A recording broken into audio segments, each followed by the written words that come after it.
Shalom, giving all praise to Yahweh Shemel Shai Basham Kakodash. Shalom to the 144,000 and the rest of the elect out there. I was distracted looking at a particular video on the side. Thumbnails over here. But somebody say it again, yeah. Giving all praise to Yahweh Shemel Shai Basham Kakodash. Shalom to the 144,000 and the rest of the elect out there. Shalom to you all. Anyway, I'm going to entitle this video Isaiah 4 verse 1 will happen on this side and in the kingdom, you dumbass. Which means Isaiah chapter 4 verse 1 says 7 women shall take hold of one man. I got a handful of precepts I'm going to give you. This shouldn't take too long. But anyway, this is a video. Well, this is the second video that came up in my notification. The first one was put up by Apostle Orion Lob. And so it says here, but this is the one I'm looking at, obviously. This is put up by GMS Vegas. Sit down, 144K. The title of the video is Yelp. We told y'all so. The Lord told y'all so. Okay, so this is a sister right here working multiple jobs, driving for Lyft, which is dangerous out there, picking up passengers and so forth, but working another job, and she can hardly make ends meet. She didn't say whether she had children or not. Anyway, so the title of this video is Damn Miss, Independent Miss, I don't need a man Miss, I got a degree Miss, and the rest of what it says. You got to go to the actual video. So if you listen to the video, let me see if it was left in. Okay, it was not left in the description box, but when you go to Apostle Ramlob's last video, which he put up about 2 hours ago, he gives you the link of the video. It's a 4-minute video.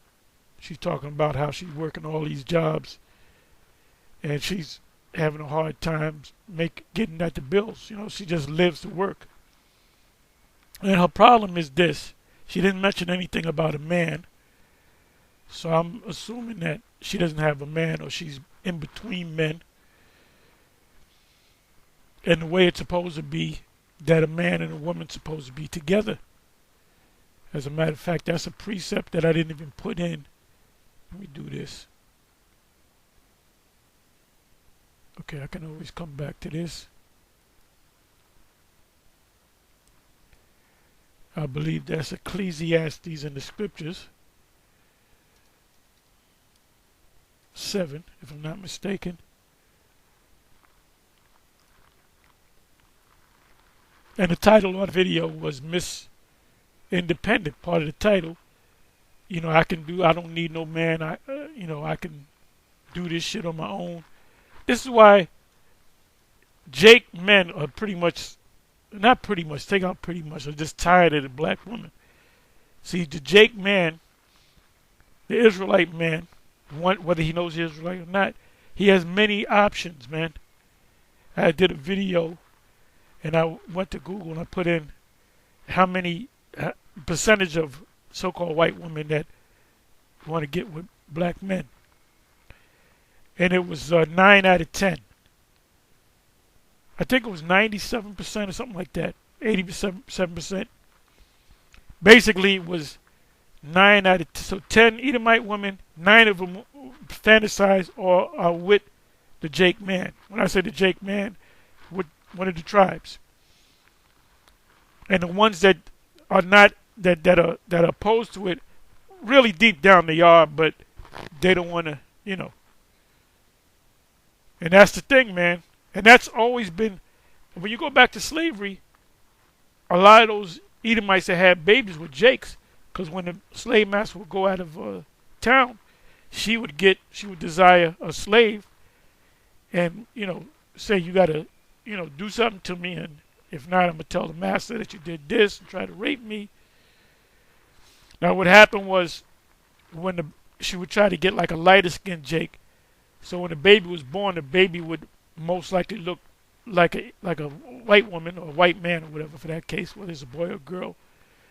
And and she would say, "Oh, you got another son or you got another daughter." But when it came out a little too dark, guess what? He would beat the wife, find out which slave had sex with you, and she would say, "Oh, he raped me," and he'd kill the slave. So, hey, Esau showed us hate. I was watching a video put up by Karatazar Bar, which the first video I showed you was put up by Karatazar out of Vegas, or Elder Karatazar out of Vegas. But anyway, in that video, what was there?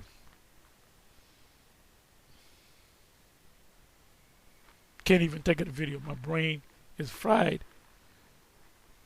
But he did a video. He did a video.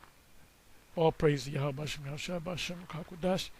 He did a video on IUIC with one of the, I guess he's one of the up and coming teachers or whatever, deacons or whatever the case may be. And he said, "Nah, we don't hate white people. We don't hate white people." And then the other brother in the barber shop, he was spewing out the hate. He didn't use the word hate, but he was spewing out, "See what the white man did, and white man." Which they're not even teaching right, because there's no such thing as white people. There's no such thing as black people. They're Edomites and Judites, Israelites. So he was saying, we don't hate no white people. Hey, look, the combination of Esau and Edom. Esau, or the Edomites, showed us nothing but hate. The fact that we over here was through hate, not through love. So when we get them back, we're going to get them back in the power of hate. We're not going to be out having them out there in the field and beating them and saying, "I really love you. This hurts me more than it hurts you." No. But what we're going to do to this man is supreme, extreme hate. Okay? Because they showed us hate. And so now you got Esau. He's in the power seat. When you say anything that sounds hateful, they'll label you a hate group. But how in the fuck did you get over here? You didn't get over here because of love. Esau didn't say, "Well, I'm putting you into slavery because I'm fulfilling Deuteronomy 28. I really love you. So I really don't want to do this. This hurts me more than it hurts." No, Esau never said that, man. When they were lynching you, they wasn't doing it out of love. They were doing it out of hate. So in the kingdom, what will Esau, the Edomites, and the rest of the nations get? They will get extreme, supreme hate. The acts that we're going to do, the scriptures say we're going to meditate terror. When you meditate terror on somebody, that's supreme and extreme hate. So anyway, let me do it this way.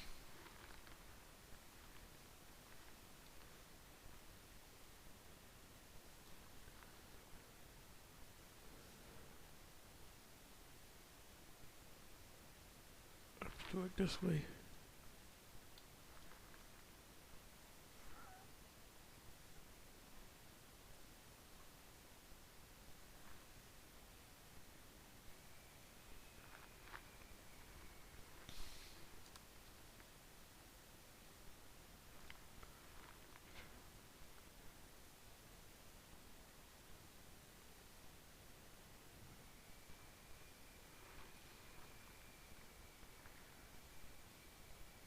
Let me try it this way.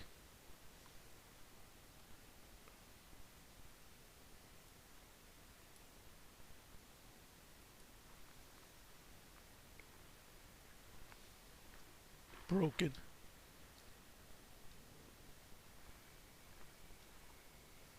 Okay, let me do it this way. I thought it was in Ecclesiastes 7.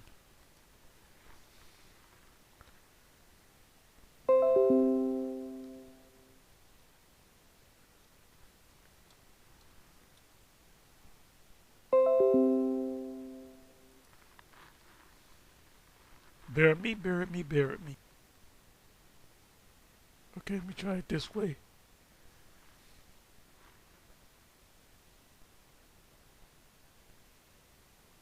Twofold.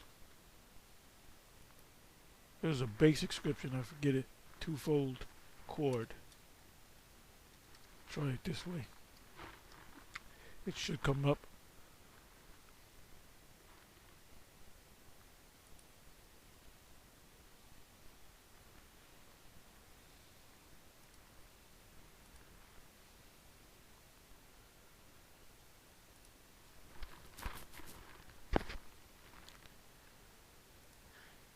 A twofold cord is not easily broken.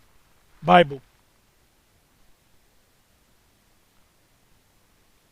A twofold. Okay, it's 4. Ecclesiastes 4 and 12. That was in 7. So let me come back over here. Ecclesiastes.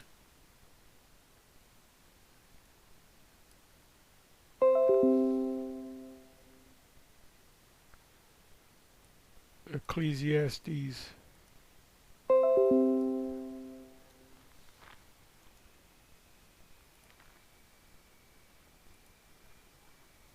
4 and 12.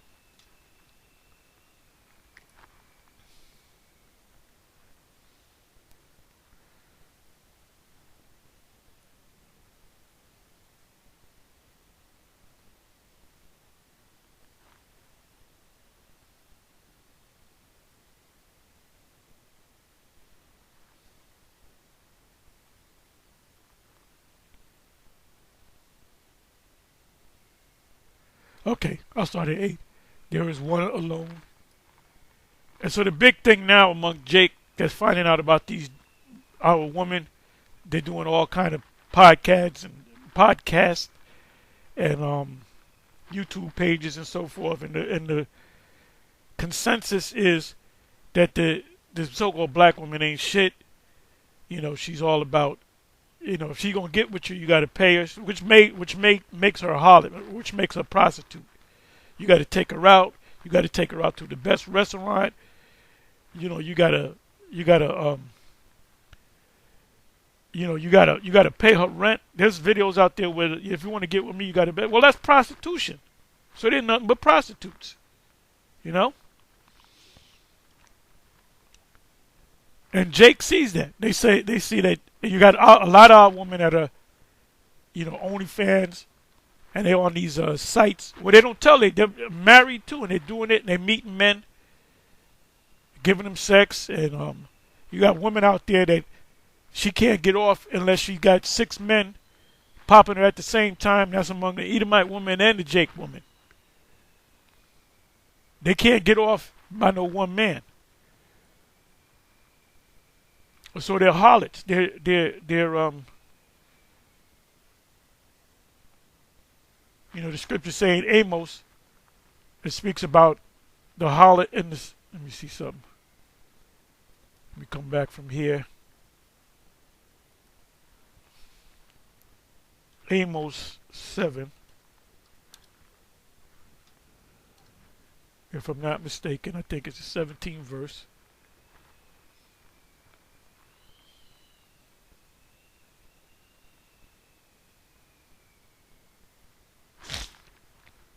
And this is talking about now.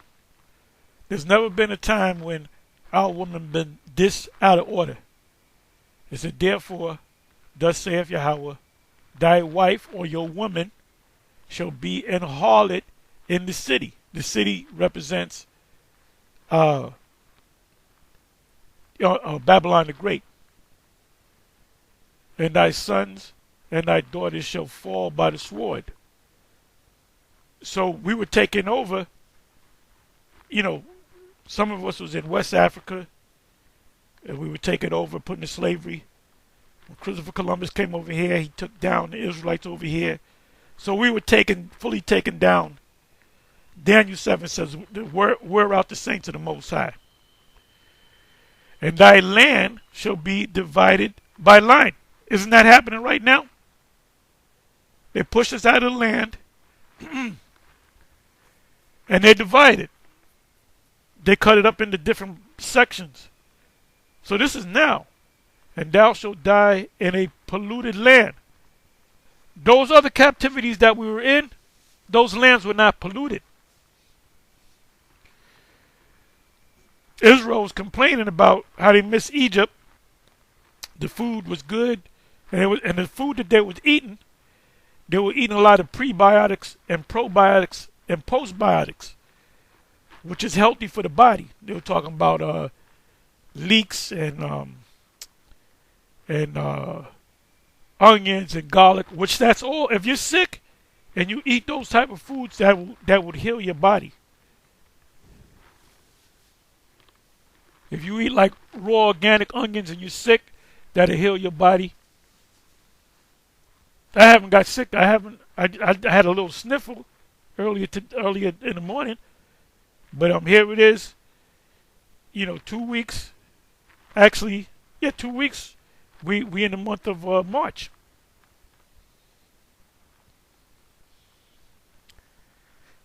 It says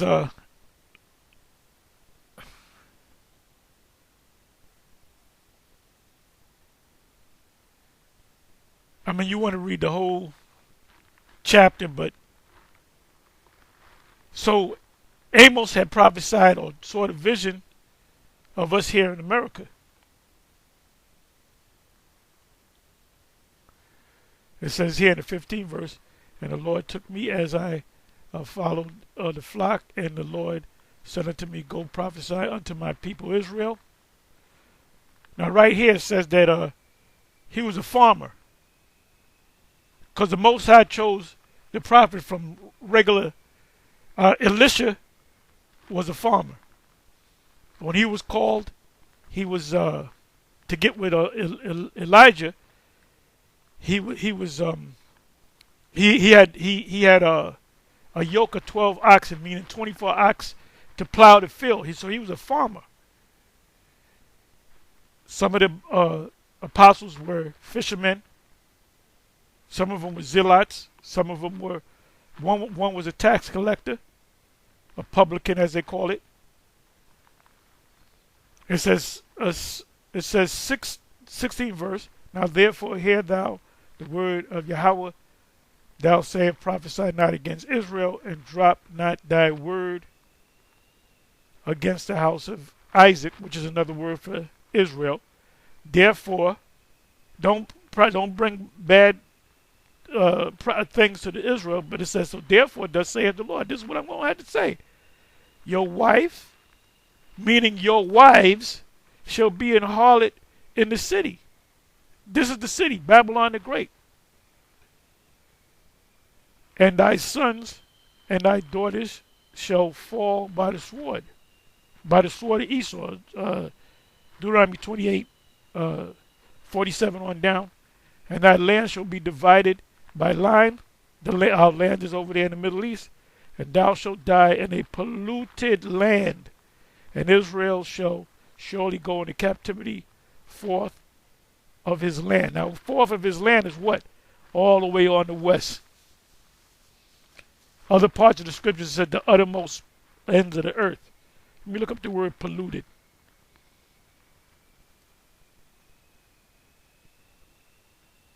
You ain't gonna find no virgin in America among your sisters.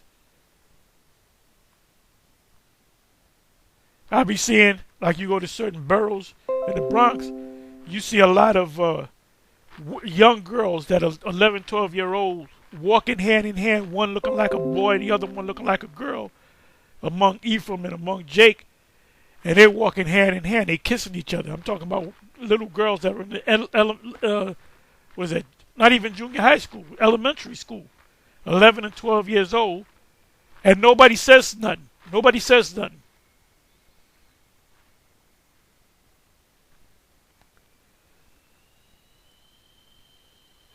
That's why we got them young. And you got guys that got all emotional, comedic guys. How about them going to destroy all them comedic dudes? That's why I don't deal with them at all. Because they bring nothing but confusion. Okay, polluted. Let's look up the word polluted. So we're in that polluted land. If you go to any captivity prior to this one, we were not in a polluted land. The food that we eat.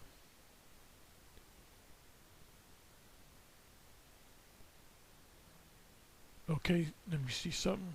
Okay, unclean, impure, ethically and religiously, ritually of places, unclean and impure. The foods that we're eating is unclean and impure. The foods are like certain animals die of itself. You cannot eat an animal that dies of itself.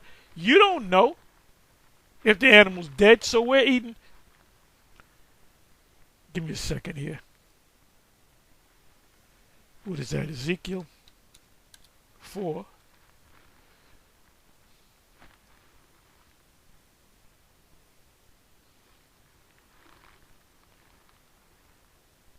Defiled bread. This is what I wanted. And this right here is talking about America as well, because this is the place, the land that has been polluted. Take that also unto the wheat. It says to eat a man's shit with wheat and all that, but eat a cow shit with meat. And thy meat which thou shalt eat shall be by weight 20 shekels a drink. Cakes.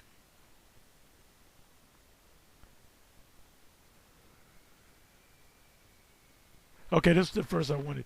And Yahweh said, even thus shall the children of Israel eat their defiled bread among the Gentiles. That's talking about here in America, whither I will drive them.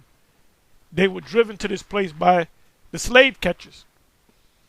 So I don't want to go all into it. And our women are completely out of order. You watch like these different judge shows and so forth. Let me see, where am I? I'm all over the place. You watch these judge shows and these different shows. What's his name? Springer and these other different shows. Maury Povich.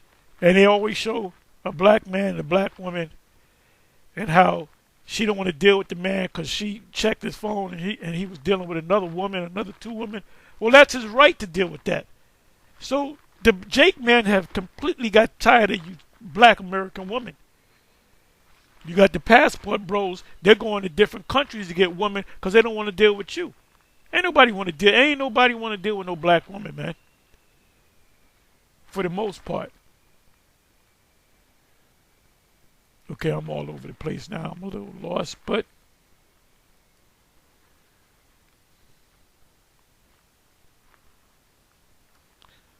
so she's telling her story about how she can't even hang out with her friends because she's constantly working 2-3 jobs, and she barely makes ends meet. There's another story. Okay, this right here.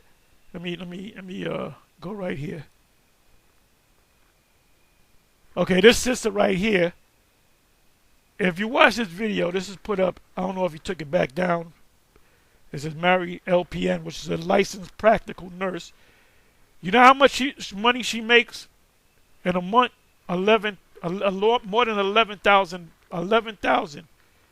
And when she itemizes all her bills, and you know what she's left with?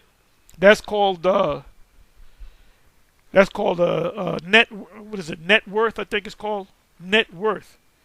Meaning, when you get paid, you pay all your bills, and whatever you got left, that's your net worth. They've been saying for the longest that the average black woman, their net worth is like $5. After they pay all their bills, they got $5 to their pocket.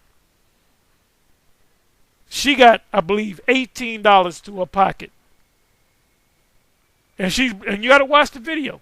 If I remember, I'll leave it in the description box. You gotta watch the video. Good looking woman. She's married, she got a daughter, she said. And she itemized all the bills that she paid, all shit that she don't need, that she can cut down, she can downgrade. And then she wonders why she's caught up. Matter of fact, let me do this. So you don't want to deal with this Jake woman, man. First of all, they don't cook. They order shit out. That's why DoorDash and Uber Eats and these different delivery services, they're making so much money because the black woman is lazy. They don't want to fucking work. They don't want to do shit. Some of them get jobs. Back when I was young, my mother, along with my grandmother, they cooked they cooked breakfast, lunch, and dinner every day. There was special occasions when you went out to a restaurant. And she got a bunch of them as credit card. Or this is a couch. I guess she got an expensive couch, so she makes payments. And what our women do is they make minimal payments, so they never get out of it. But how in the hell can you make $11,000 a month, which is well over $100,000 a year, and your husband gave you part of his money? If you watch this video, the husband gave, I think every 2 weeks, both get paid every 2 weeks. He gave her an extra $1,700, and she still came down to about $18. I'm trying to find the spot here. So who wants to get with a loser? Oh, no, I was wrong. This is her net worth. After she pays all her bills, you can see she ain't got a smile on her face. And the brother got with this woman because of her beauty. She's a beautiful woman. It says, and this is why they get on, fans only and get on these different sites where they don't tell their husband about it. Your woman is completely out of order, man. This is her net worth. This is what she's left with after all her bills are paid for. Once she gets a check I think her two-week check is $5,600, but then they take taxes out of that. And I think she's left with about $3,600. They take about fucking $2,000 down out your check. That's slavery, man. $1,500 or whatever. Are you gonna tell me this is the great fucking place? Are you kidding me? It said leaving her net worth is $30, not even $31. This is what she got left, and she can't even put money in the bank. And then when you watch the video, you see all the unnecessary, like the credit cards. She had a bunch of credit cards, a couch, the car that she's paying for, and I guess her husband got a car. She's paying like $600, almost $600 a month. That's not to mention the insurance that she got to pay. And see, if you get with this woman, what they want is they want you to just, like superheroes with a, the S on Superman's chest, the S should be a $. You got to give her what the fuck she wants. So we're at a point, Jake is at a point now, I ain't dealing with these black women, period. Not in America. And they go to these other countries and they get with the so-called black dark ones, and they just as bad because that's Judah in there. You want to get with them lighter skinned ones and them Edomites. Edomite woman will come halfway. Edomite woman come out they pocket for you. I mean, back when I was young, I was dealing with women. Man, women that I dealt with, hey, they would say, well, let me pay the tip, or let me pay half of it, or you got me the last 2 times, let me get you this time. I'm talking about women that I dealt with in the past. If they had money. Because one woman, she was like, look. I said, look, let's go out. I said, I ain't got no money. She said, I got money. It's on me. It's on me. Black women don't do that no more. This is why you're going to die alone. As Kevin Samuel said, that's why you're going to die alone. Ain't nobody want you. You got a bad rep. Anyway, let me get into some of these precepts here. So there's going to come a time where it's going to get so bad, time of Jacob's trouble, that you're going to be looking to get with a man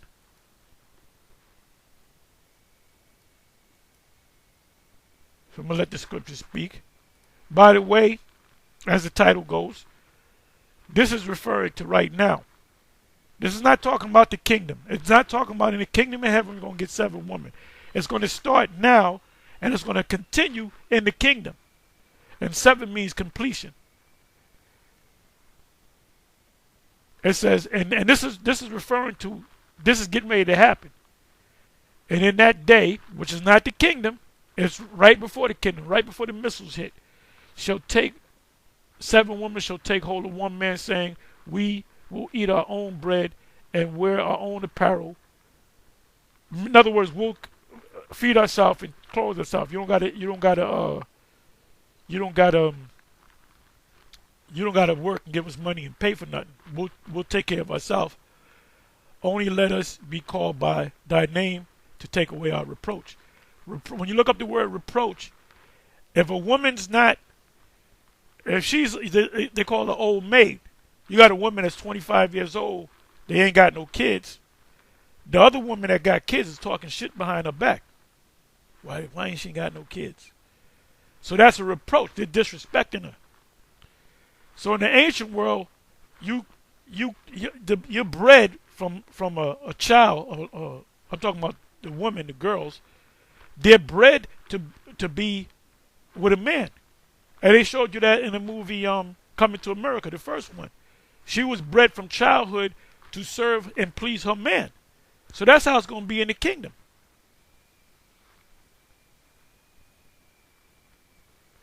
And let us be called by thy name.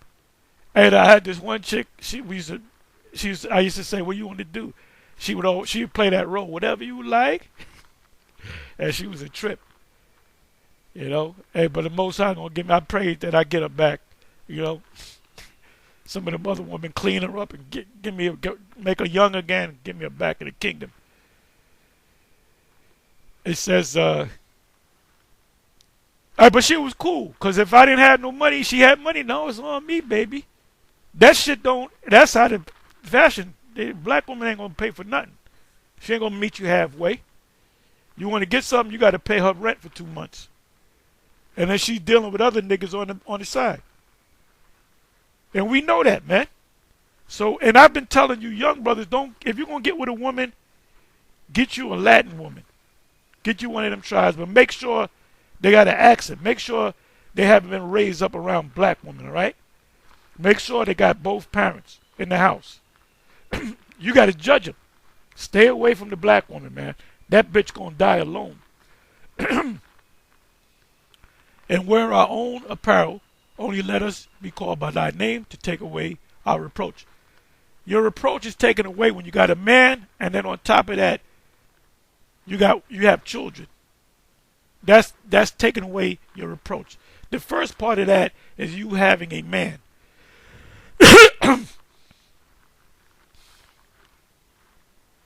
So now, when they said we will eat our own bread and wear our own apparel, you don't got to take care of us. We take care of ourselves. That's not going to happen in the kingdom. Because ain't no Israelite going to be working in the kingdom. So this has nothing to do with the kingdom.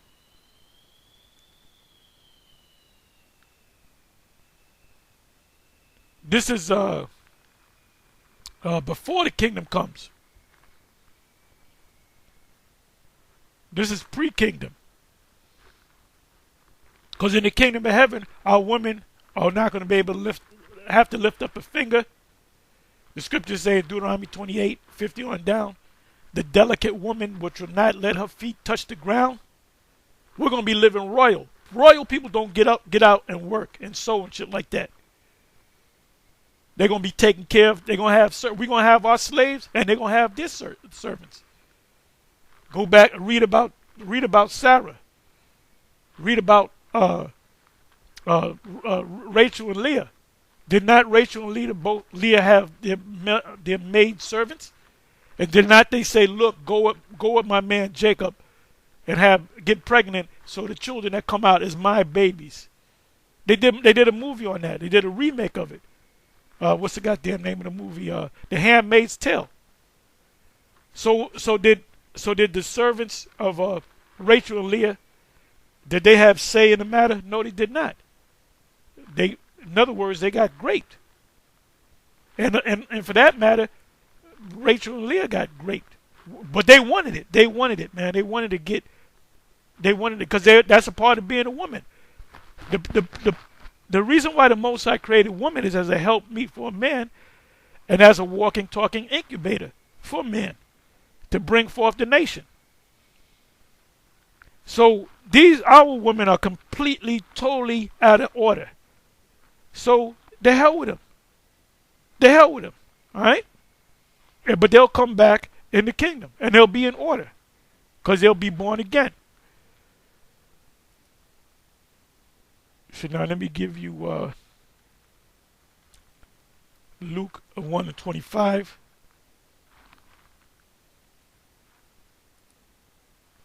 So any Israelite group teaching that Isaiah 4:1 is talking about in the kingdom, they don't know the scriptures. And y'all know who I'm talking about. Luke 1:25. Thus have the Lord dealt with me. This is the priest Zachariah's wife, Elizabeth, in the days wherein he looked on me to take away my reproach among men. So how was her reproach taken away from among men? She had a man, and the man made her pregnant.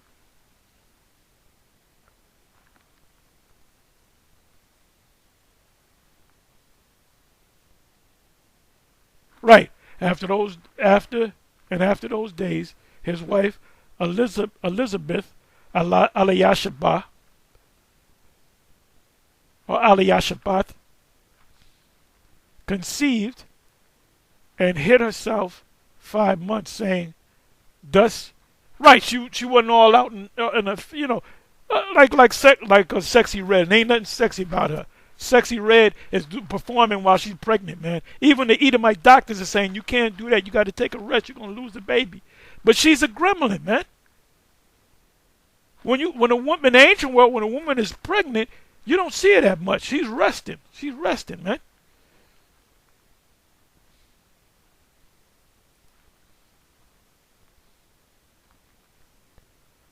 Okay, you know what I wanted to do? Let me do this. I also went to, I'm a little all over the place, bear with me. These are precepts. I put in many wives in the Bible, and you gave me a handful of precepts.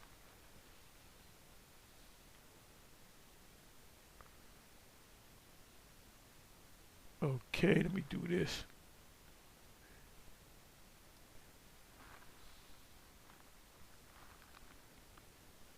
You know what?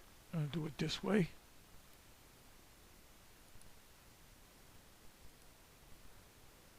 So you women, you Israelite women, especially you Kingdom of Judah women, it behooves you to get your act together.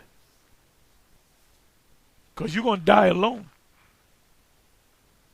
Okay, this is what I wanted. Even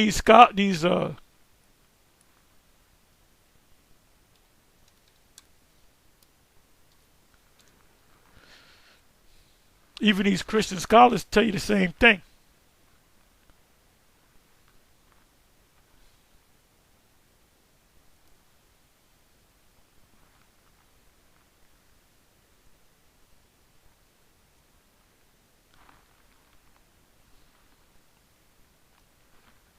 Isaiah 4:1, a companion picture to Isaiah 3:6.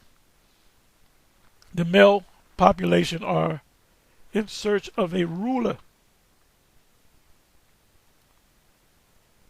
The woman in search of a husband. The verse therefore represents an episode in the scene of anarchy.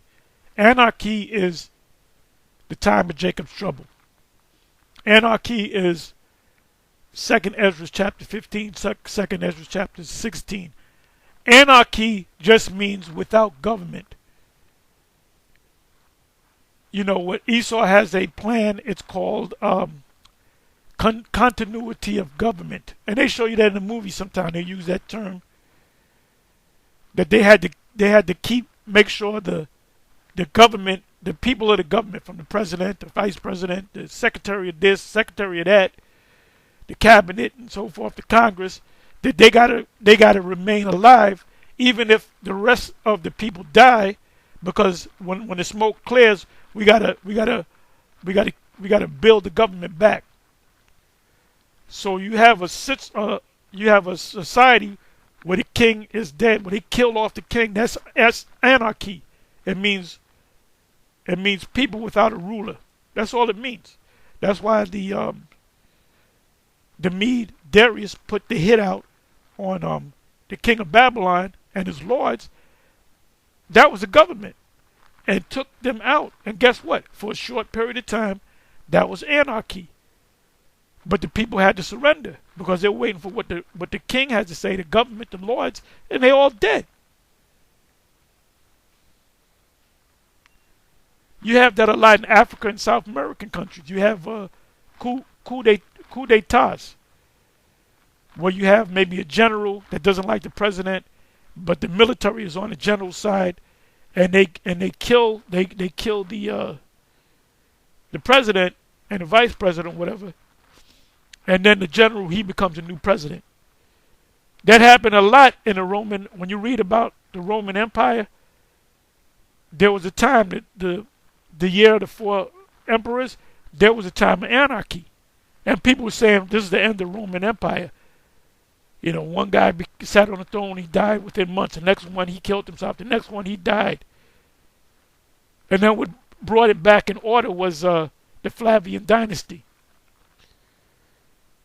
So anytime a kingdom goes down and there's no leadership, that's anarchy. So biblically, anarchy would be what? A time of Jacob's trouble. They shall not regard their kings or princes. I'm quoting from 2nd Ezra 15, which has been the main burden of this prophecy. So this is going to happen before the kingdom. Let thy name be named over us. The wife bore the husband's name, and they became pregnant. But only, it would seem, in such designation as Sarah, Abraham's wife. Now Sarah, Abraham's wife, bore him no children, and she had an handmaid, an Egyptian, whose name was Hagar. So she said, I'm of a certain age, I'm over the age, can't have no children, but my maidservant, which is an Egyptian woman, you're gonna lay with my husband. Now Hagar didn't have a say in the matter. If she didn't want to do it, she was forced to do it. She was great, but she wanted to do it. And Sarah hated her for it, because she was walking around pregnant, even though that child was supposed to be Sarah's child through the law of handmaids, the custom of a handmaid, a mistress and a handmaid. She knew that was her child. It says, take thou away our reproach. The disgrace of being unmarried is met. This is Judges 11:37. And she said to her father, let us, this is the story of, somebody help me, I'm not going to look. Matter of fact, you know what? No, let me go ahead and give you a little bit of the story. And actually, that's a day that you're supposed to be celebrating. Let me see. Let me do it this way.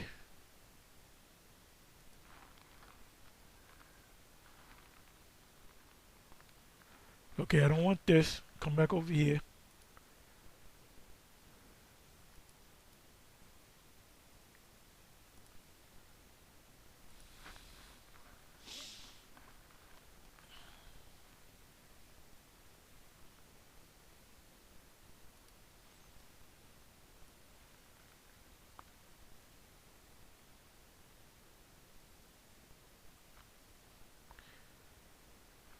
Jephthah's tragic vow. What he did was, he said, matter of fact, I'm going to go to it. Okay, Jephthah vowed a vow unto Yahweh and said, if thou shalt without fail deliver the children of Ammon into my hands, then it shall be that whatsoever cometh forth of the door of my house to meet me, which is a stupid vow, when I return in peace from the children of Ammon, shall surely be Yahweh's. In other words, whoever comes to that door, I'm going to sacrifice that individual. And I will offer it up for a burnt offering. So when you read down, his daughter came through the door, so he had to kill her and burn her. Make a sacrifice, which is a stupid vow.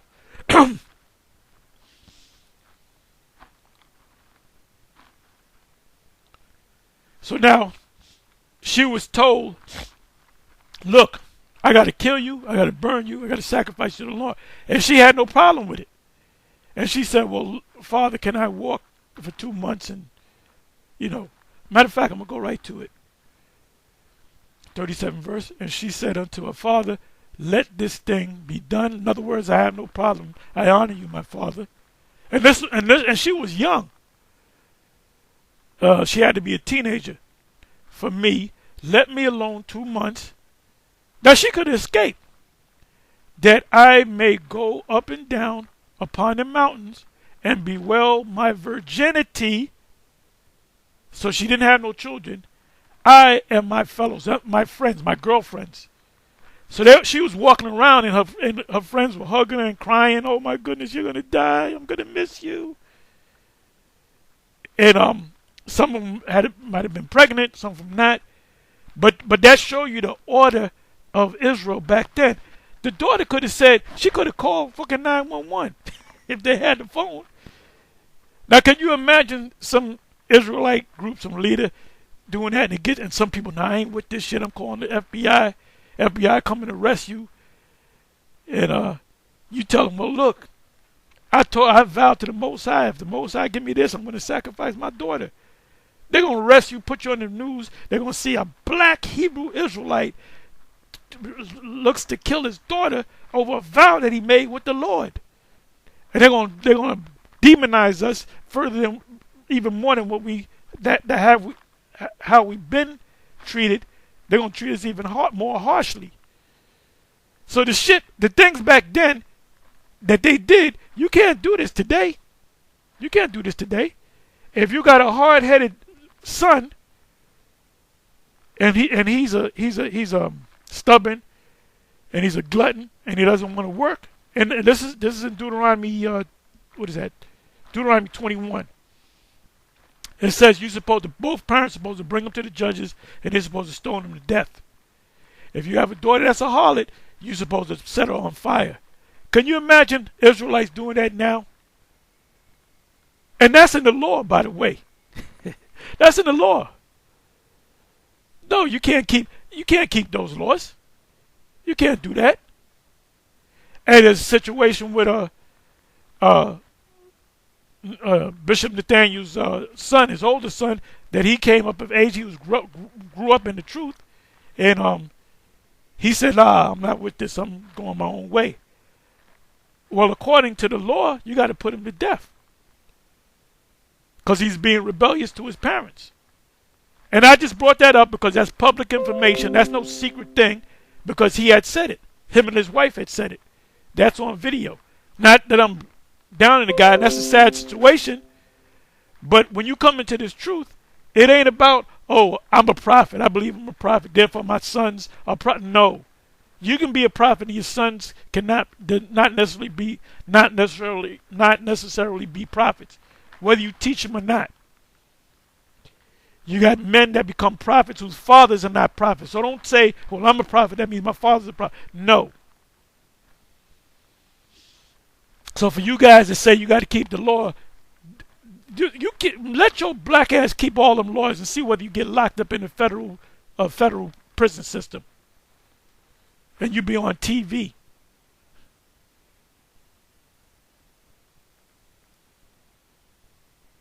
Anyway.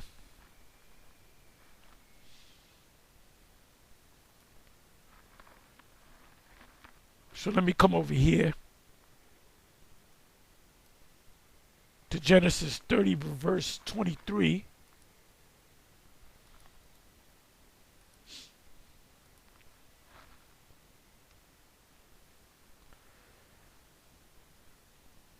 And she conceived and bare a son, and said, the Most High have taken away my what? Reproach. And she called his name Joseph, and said, Yahweh shall add to me another son. Now the word Joseph is from the Hebrew word Yahweh, which literally means he will add. That's why she said, she named him he will add.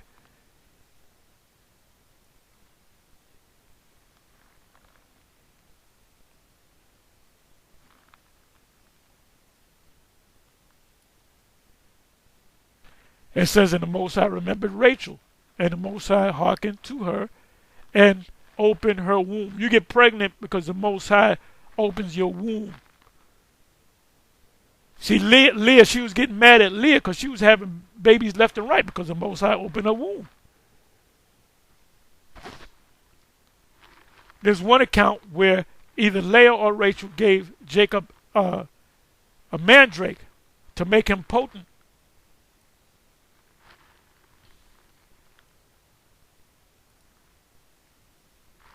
So this is when Jacob was dealing with 4 different women, having babies by all of them. And Rachel and Leah, they had a competition. Just like my 2 sisters, the younger of my 2 sisters had a baby first. And the older other 2, she got mad. She wound up getting 2 babies. Then they had a race to see how many babies they can get. Literally, that was literally Rachel and Leah's story. They had a competition to see how many babies they can get.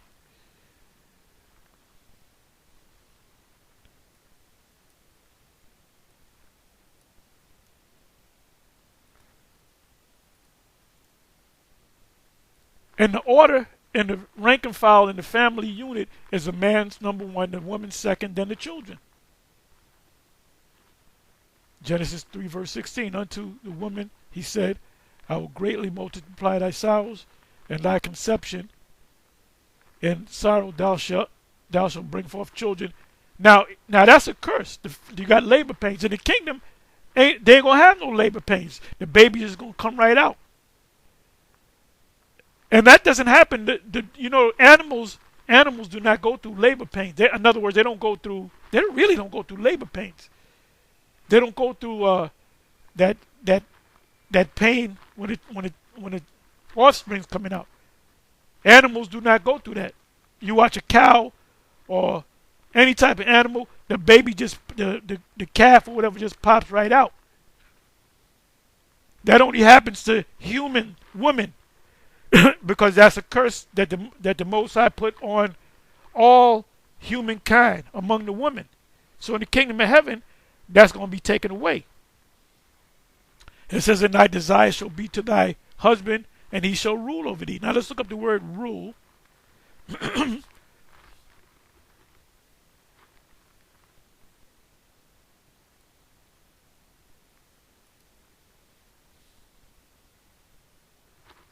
So our women are completely, mainly the kingdom of Judah women, are completely out of order.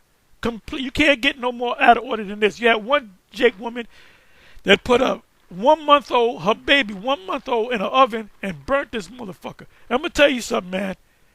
When she gets locked up, when them girls get her, they're going to beat her. They're going to beat her every day. They're going to beat her to death. She's going to be tormented. And like I was thinking about it, right? I got mad. I was trying to watch I couldn't even watch the video, man. You know? Some big box head black woman took the little baby, and I wanted to cry, man. And I was thinking, I said, look, if I was a woman in that prison system, I'll be the first bitch to fuck that hoe up. I mean, make her look like the fucking Elephant Man. You know what I'm saying? Make her look like John Merrick. It says to rule, have dominion. Reign, to rule, have dominion. To cause to rule, to exercise dominion. To have power over. Dominion, reign. You are one of my subjects. So any of you brothers in GMS that get with a sister and you come with me with your problems looking for counsel, you know what I'm going to tell you to do? I'm going to tell you, like I said, I can't do nothing for you, man. I can't do nothing for you, man. And we had situations like that where you had brothers that newly came. I'm talking about these young brothers. And we got our camp now. They're all grown men. But most of them guys came in they were in their teens. You know? And they'll come, they'll say, yeah, this sister, and she called the cops on me. And I said, what I tell y'all, man, I said, stay, get you one of them Latin tribes that got a Spanish accent, that got 2 parents in the house, and you can train her. I said, forget about that black bitch. Oh, we were telling Ricard's son, he's 15. We all said it in unison. He was at the house. I said, look, I said, don't get with no black woman. I said, get you a Latin woman. All right? Okay, let me see. Where am I? Let's see what this says.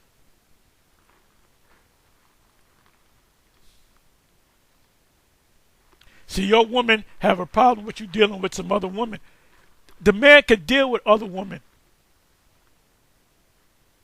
Okay, so I wanted this right here. 1 Samuel 25, verse 39. And the Most High is with you having more than one woman. There's nothing wrong with having more than one woman. We were listening to IUIC, what was it, last week? I think it was last week.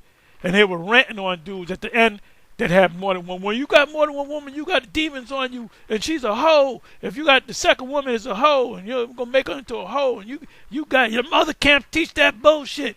Well, wait a minute. We teach that because the scriptures teach that, man. So here you are guilty of taking away from the scriptures.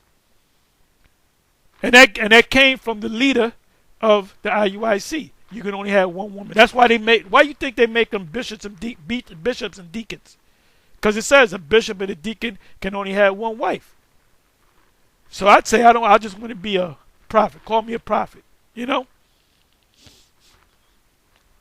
And when David heard that Nabal was dead, and you know the backstory on Nabal, he said, blessed be Yahweh that have pledged the cause of my reproach, and from the land of Nabal.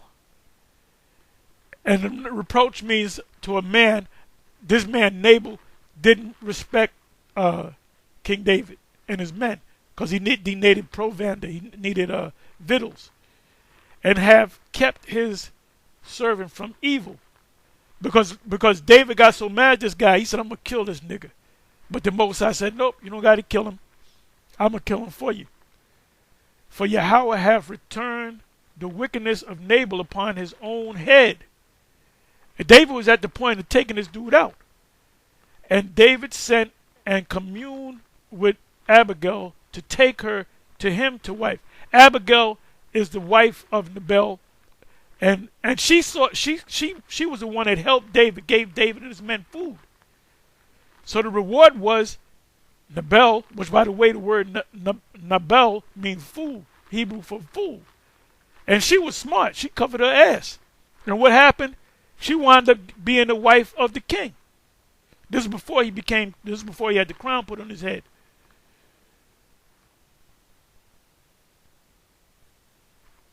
It says here, 40th verse, and when the servants of David will come to Abigail to Carmel, they spake unto her, saying, David sent us unto thee to take thee to him to wife. There was no such thing as courtship. The father arranged his daughter to get with another man's son. Hebrew men had other Hebrew men as servants, slaves. You can understand. If you get a servant from another Hebrew man, you're a Hebrew. If it's a woman, you can decide to marry that woman, make that woman your wife, whether she likes it or not, or you can say this woman's going to be for my son. But she might say, well, I like you, Daddy. Nope, you're going to get with my son. And they had wives and they had concubines. And that's a part of the law. They're doing things lawfully.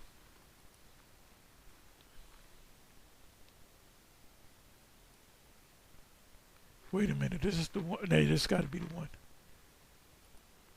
I put the precept a little bit out of order. Let's see if I got the right one. Okay, I got it. 2 Samuel 12 verse 8. I'm almost out of here. And I gave thee thy this is King David. I mean, this is the Most High Yahweh, Bashem Yahushai, talking to King David about, he was getting on him about Bathsheba, and he basically said, well, why are you going to take another man's wife? And then you had the man set up to die.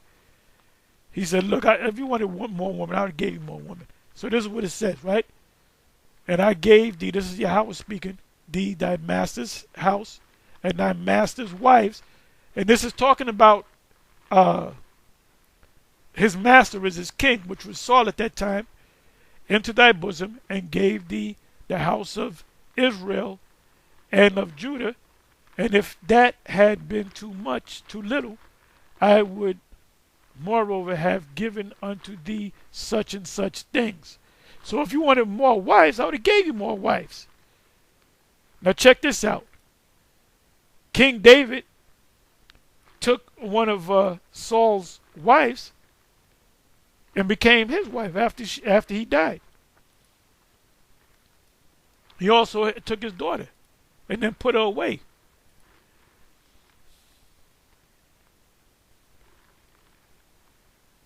And the name of Saul's wife was Ahinoam, the daughter of Ahimaaz, and the name of the captain of his host was Abner, the son of Ner, Saul's uncle. Okay, let me do this.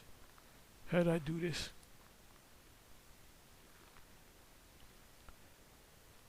I had it up here. Maybe this is it.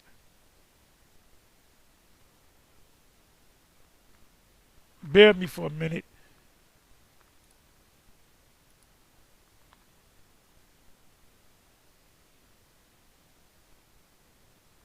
Okay, I believe this is it. This is the wife of Saul that David took to wife. Ahinoam says, Ahinoam, my brother is the light. That's what it means. Wife of Saul, daughter of Ahimaaz. Wife of David, mother of Amnon, a Jezreelite. Jezreelite means seed of Israel.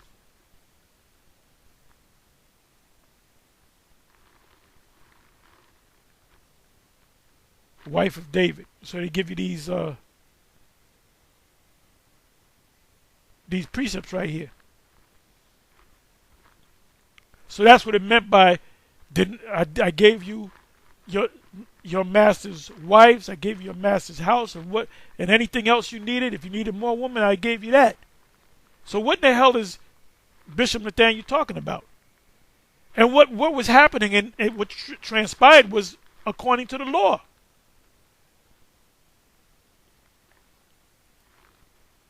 And the scriptures speak about taking away from the law.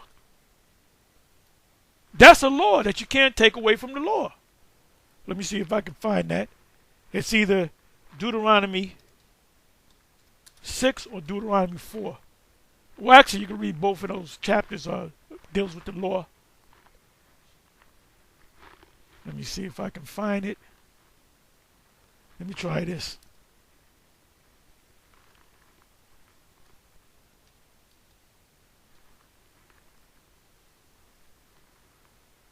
Okay, bear me for a minute.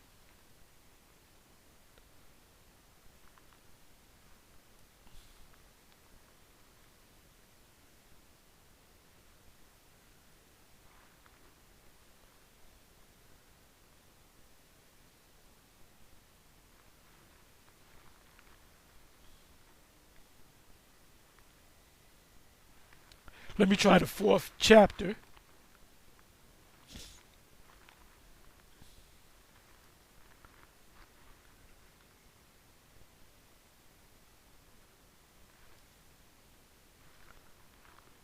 Okay.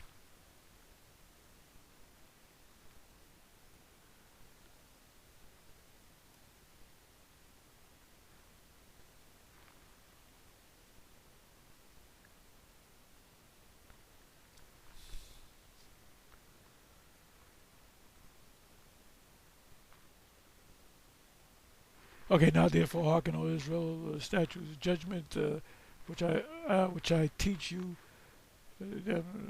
possess the land. Ye shall not. There it is, right there.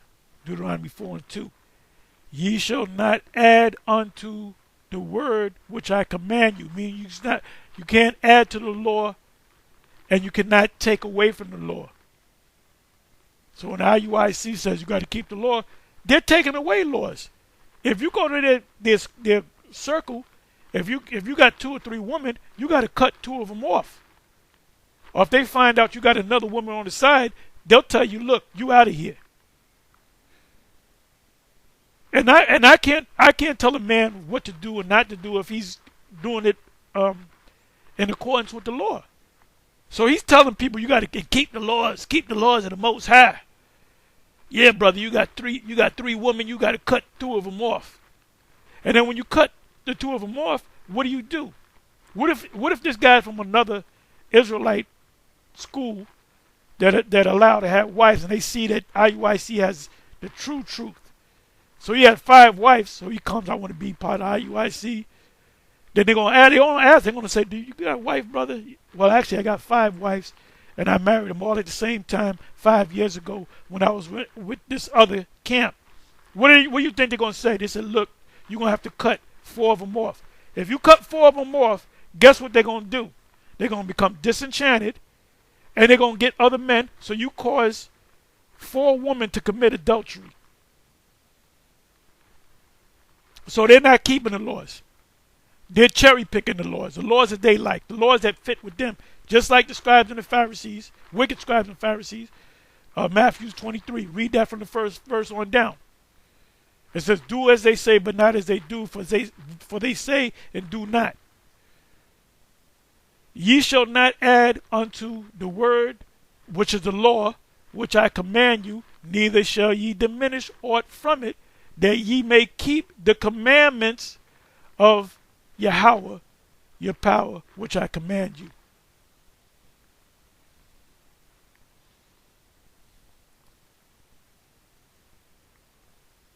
I'll give you 2 more and I'm out of here. Just hang on with me.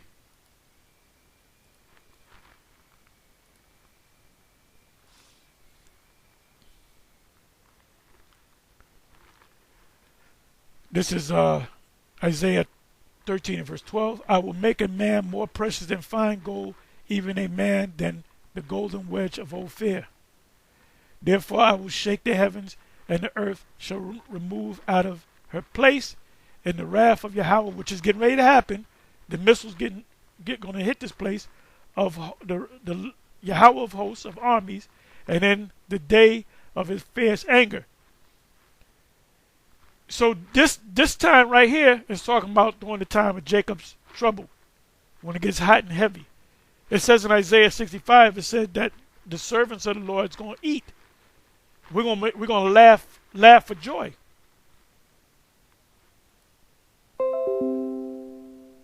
I'll give you one more precept, just to back up Isaiah 13. What is meant by, and you got to read that out of the commentary, because they even agree with what I'm saying. That is talking about a time of the judgment of the Most High. So let me see. I'm gonna hit this and then I'm gonna close. Okay, I'm already there. This is the 16th chapter and the 33rd and 34th verse. The virgin shall mourn, having no bridegrooms. The woman shall mourn, having no husbands. Their daughters shall mourn, having no helpers. In the wars, the time of Jacob's trouble, shall their bridegrooms be destroyed, and their husbands shall perish of famine. So, hence, when you come back to Isaiah 13 and 12, it says, a man shall be more precious than fine gold. Because there's going to be a shortage of men. Anyway, with that, I'm going to say shalom on to the next one. Shalom.